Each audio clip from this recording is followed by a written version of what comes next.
The forced cremation of Strasbourg's Jews on St. Valentine's Day, February 14, 1349, about the Great Plague and the burning of the Jews. In the year 1349, there occurred the greatest epidemic that ever happened. Death went from one end of the earth to the other, on that side and on this side of the sea, and it was greater amongst the Saracens, Muslims, than among the Christians. In some lands, everyone died so that no one was left. Ships were also found on sea, laden with wares. The crew had all died, and no one guided the ship. The Bishop of Marseille and priests and monks and more than half of all the people there died with them. In other kingdoms and cities, so many people perished that it would be horrible to describe. The Pope at Avignon stopped all sessions of court, locked himself in a room, and allowed no one to approach him, and had a fire burning before him all the time. And from what this epidemic came, all wise teachers and physicians could only say that it was God's will.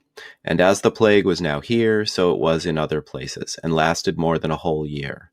This epidemic also came to Strasbourg in the summer of the above-mentioned year, and it is estimated that about 16,000 people died.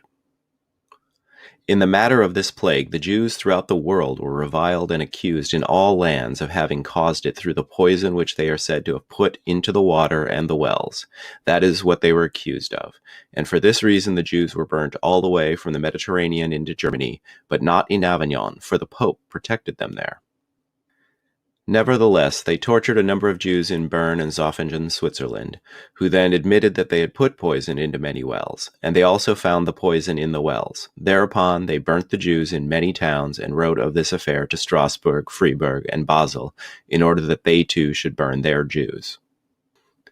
But the leaders in these three cities in whose hands the government lay did not believe that anything ought to be done to the Jews. However, in Basel, the citizens marched to the city hall and compelled the council to take an oath that they would burn the Jews, and that they would allow no Jew to enter the city for the next 200 years. Thereupon the Jews were arrested in all these places, and a conference was arranged to meet at Benfeld, Alsace, February 8, 1391. The Bishop of Strasbourg, Berthold II, all the feudal lords of Alsace, and representatives of the three above-mentioned cities came there. The deputies of the city of Strasbourg were asked what they were going to do with their Jews. They answered and said that they knew no evil of them. Then they asked the Strasburgers why they had closed the wells and put away the buckets, and there was a great indignation and clamor against the deputies from Strasbourg. So finally the bishop, the lords, and the imperial cities agreed to do away with the Jews. The result was that they were burnt in many cities, and wherever they were expelled, they were caught by the peasants and stabbed to death or drowned. On Saturday, that was St. Valentine's Day, they burnt the Jews on a wooden platform in their cemetery.